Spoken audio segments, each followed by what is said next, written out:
चौधरी लक्ष्मी नारायण जी, श्री संदीप सिंह जी, माननीय सांसदगण श्री सतीश गौतम जी, श्री अनूप प्रधान जी, भारतीय जनता पार्टी के प्रदेश के उपाध्यक्ष श्री संतोष सिंह जी, जिलाध्यक्ष चौधरी कृष्णपाल सिंह जी, जिलाध्यक्ष राष्ट्रीय लोकदल चौधरी हरवीर सिंह जी, माननीय विधायकगण श्री राजेश चौधरी जी, श्री जयवीर सिंह जी, श्री अनिल पराशर जी, श्री रविंद्र पाल सिंह जी, श्रीमती मुक्ता संजीव राजा जी, श्री राजकुमार सहयोगी जी,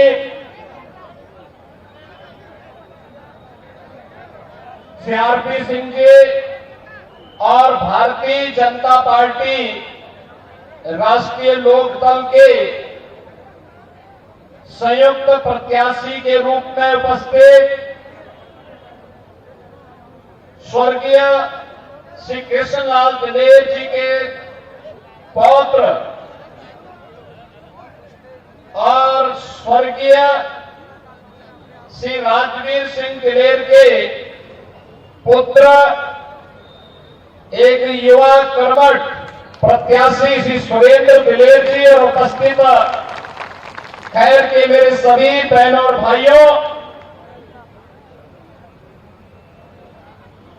आज मैं इस उपचुनाव के माध्यम से आप सबसे अपील करने के लिए आया हूं।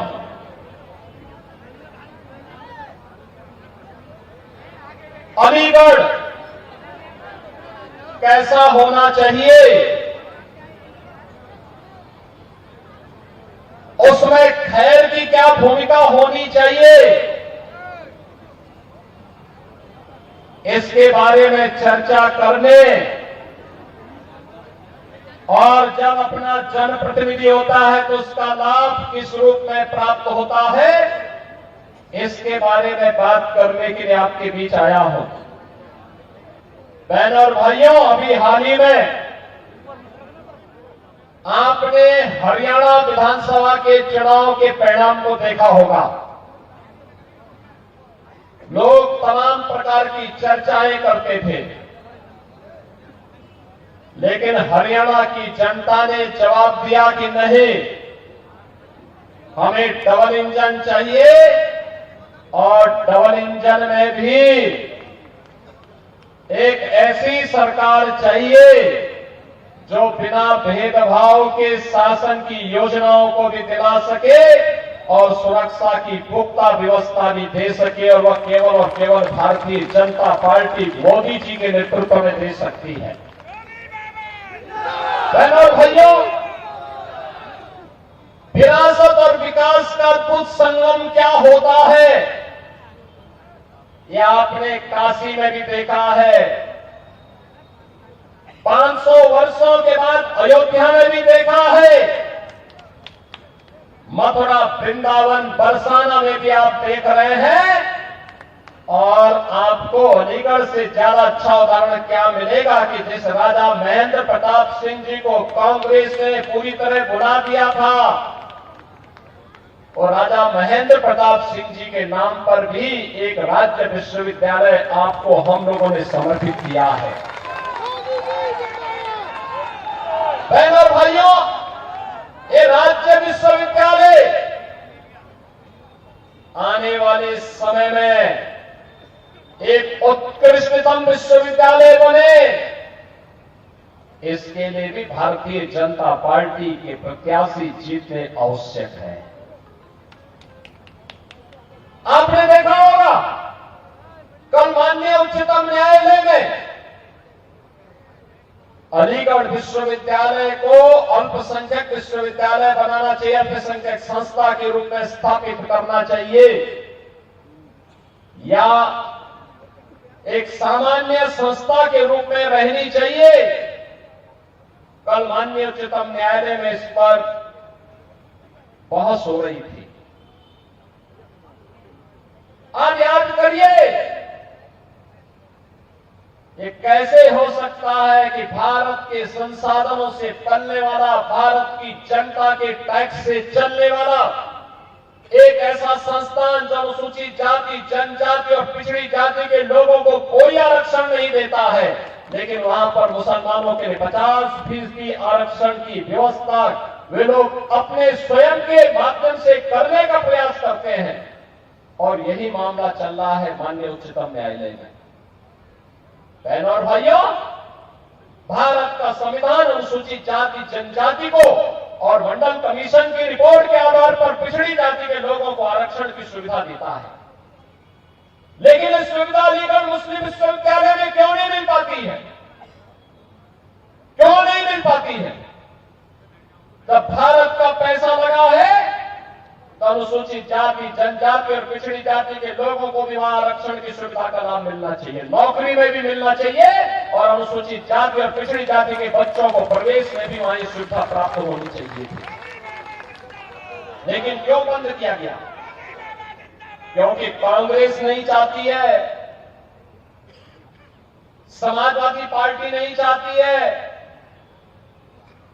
बहुजन समाज पार्टी नहीं चाहती है, क्योंकि इन सबको वोट चाहिए। वोट बैंक को बचाने के लिए लोग आपकी भावना के साथ और राष्ट्रीय एकता और अखंडता के साथ खिलवाड़ कर रहे हैं। ये लोग इसके साथ खिलवाड़ कर रहे हैं, राष्ट्रीय अस्मिता के साथ खिलवाड़ कर रहे हैं। आपने इससे पहले पिछले सप्ताह देखा होगा, जम्मू कश्मीर विधानसभा ने एक प्रस्ताव पारित किया है। जम्मू कश्मीर में नेशनल कॉन्फ्रेंस और कांग्रेस की सरकार है, उसने प्रस्ताव पारित किया है कि कश्मीर में फिर से 370 की बहाली होनी चाहिए।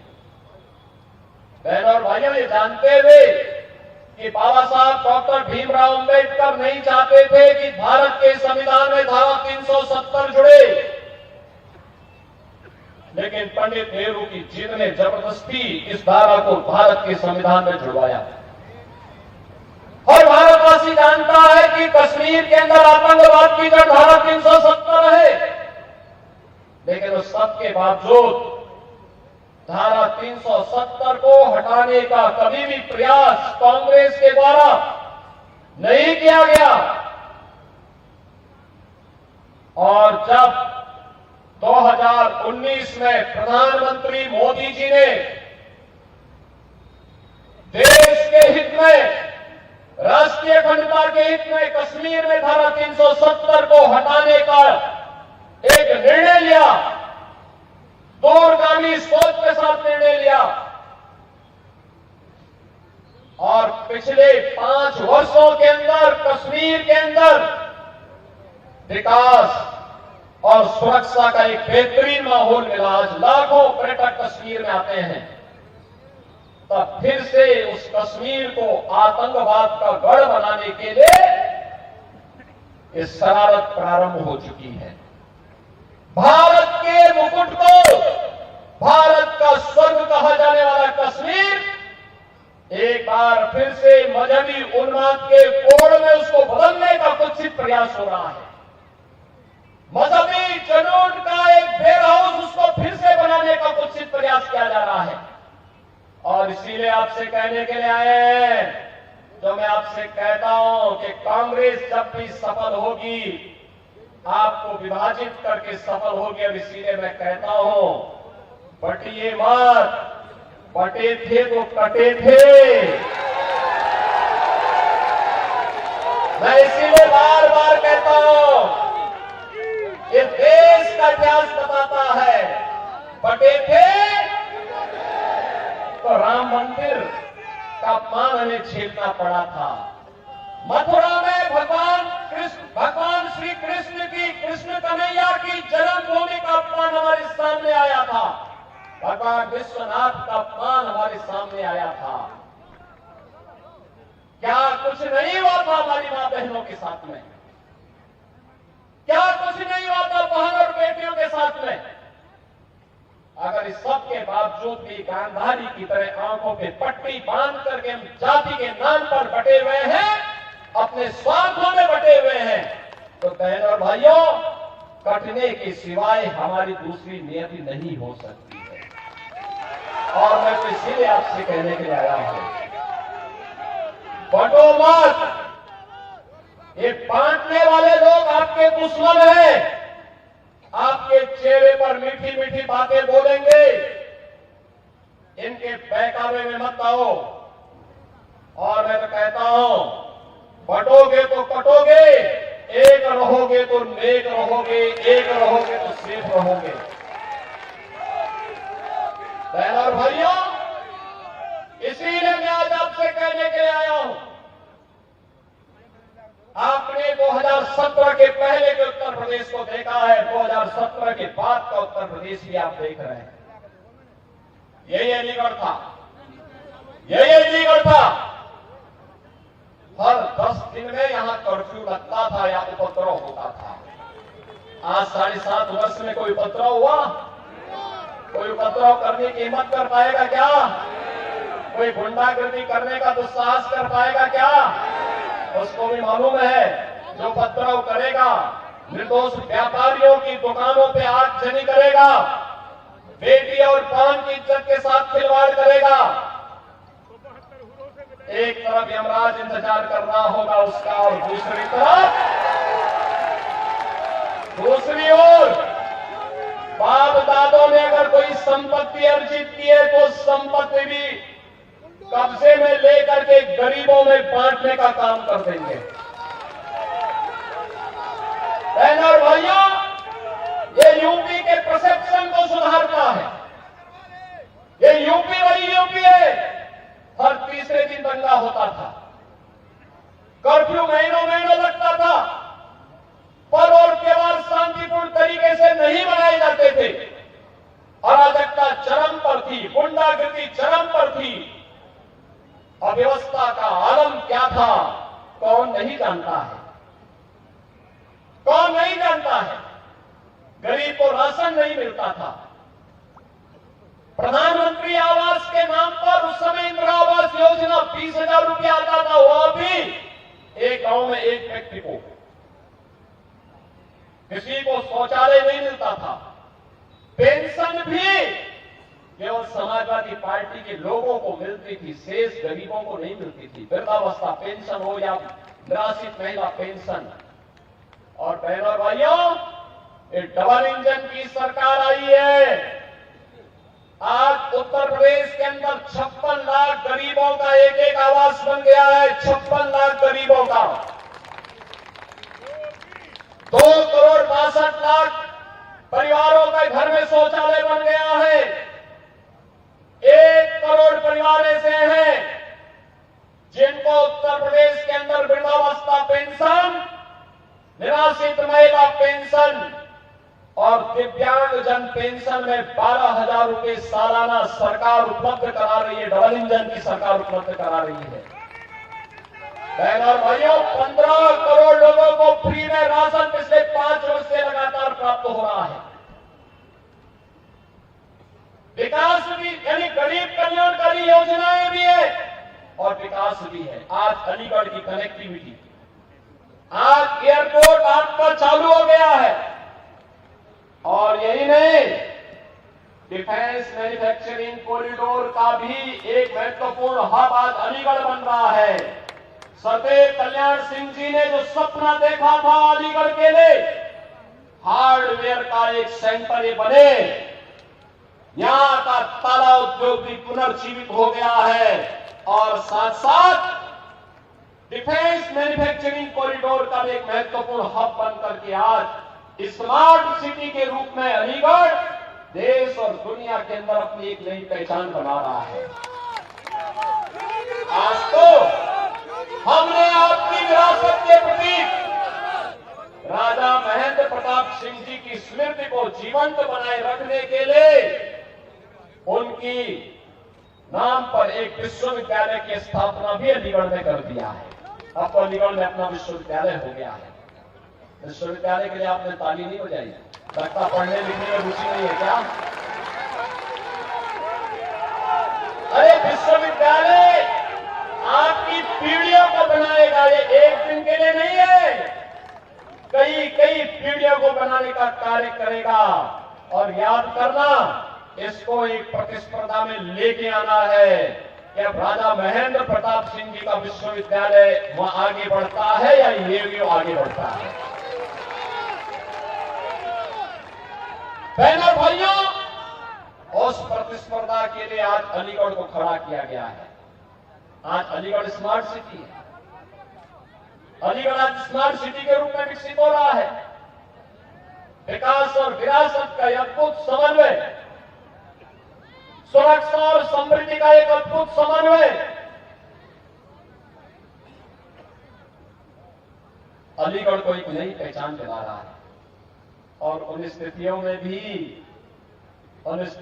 भी अगर हम लोग उन लोगों को मौका देंगे जो लोग अपने करतूतों से ही जाने जाते हैं, कारनामों से ही जाने जाते हैं।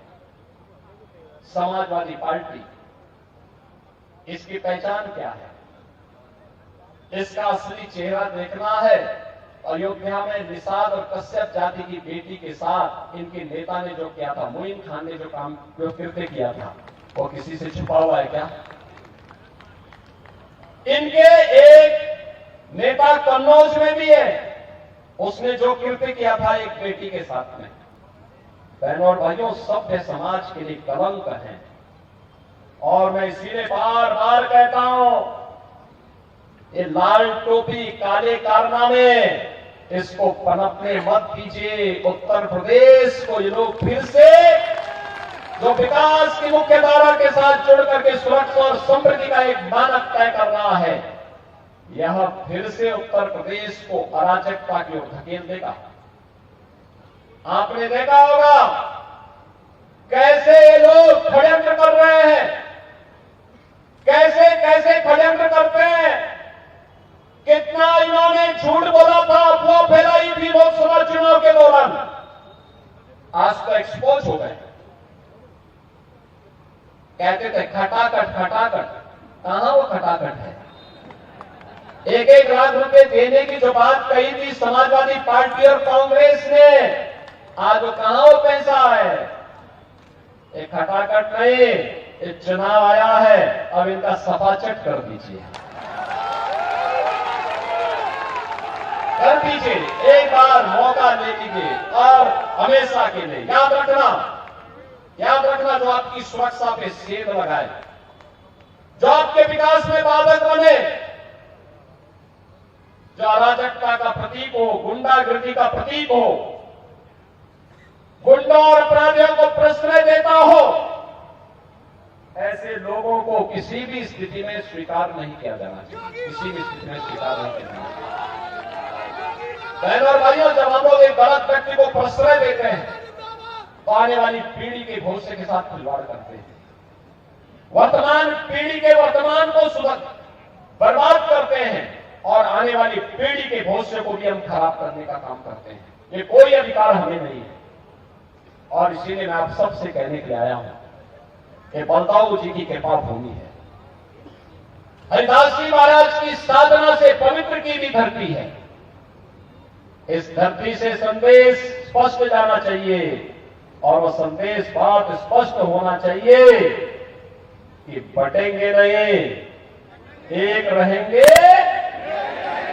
सेफ रहेंगे, एक रहेंगे, नेक रहेंगे। नेक का मतलब सुरक्षित रहेंगे। इस दिशा में हमें आगे काम करना है।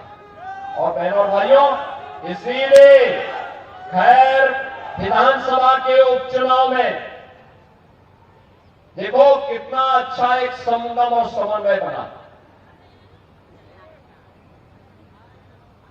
श्री किशन लाल दिलेर जी और मैं दोनों एक साथ सांसद थे।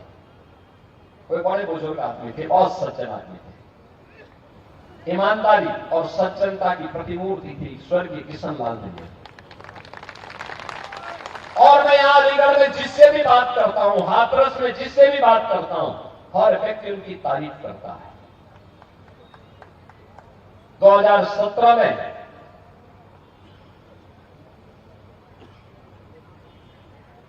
और उसके बाद 2022 में आपने श्री अनूप प्रधान को यहां पर विधायक के रूप में चुना। बहनों और भाइयों, अनूप प्रधान हाथरस के सांसद हैं और आज यहां पर उनके स्थान पर यहां पर अब श्री सुरेंद्र दिलेर को भारतीय जनता पार्टी ने, राष्ट्रीय लोकदल ने, एनडीए ने अपना समर्थन देकर के भारतीय जनता पार्टी के चुनाव चिन्ह पर अपना प्रत्याशी बनाकर के उतारा है। बहनों और भाइयों, एक ऐसी विरासत जो विकास और विरासत का समन्वय करने की सामर्थ्य रखती, उसी श्रद्धाभाव के साथ कार्य करने की सामर्थ्य रखती हो, जो सुरक्षा, समृद्धि और सुशासन को अपने जीवन का हिस्सा मानती है, जिन्होंने सब और सम परिस्थितियों में, मुझे याद है श्री राजवीर सिंह दिलेर का टिकट कटा था, मैं चुनाव प्रचार के लिए आया था,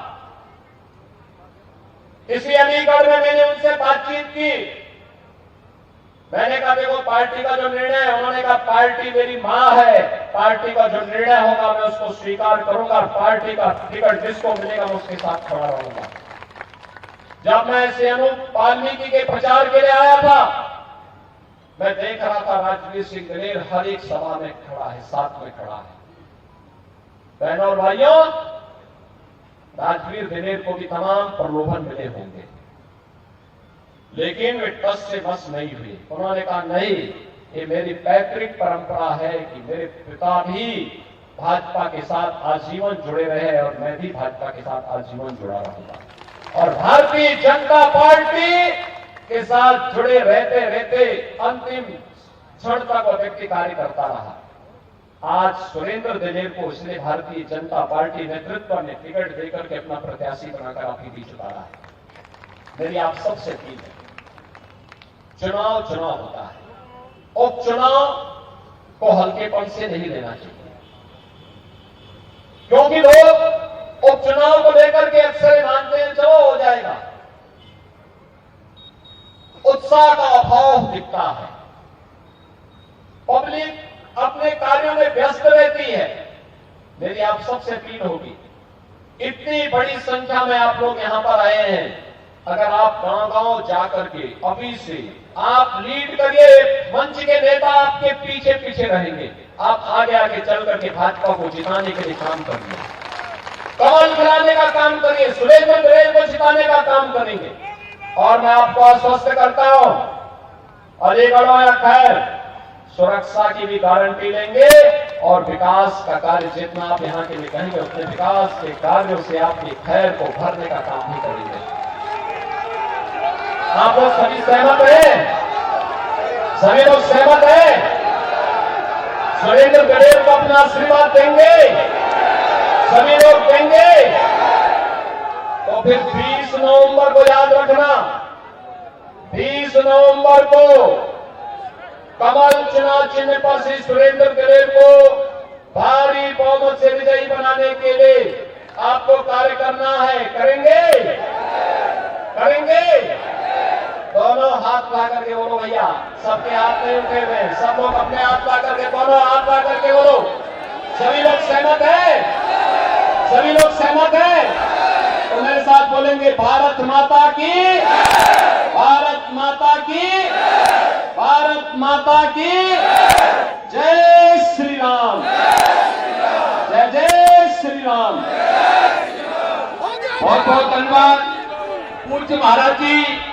हम सौभाग्य वाली है कि हमारे प्रदेश के मुखिया का संदेश एक रहोगे तो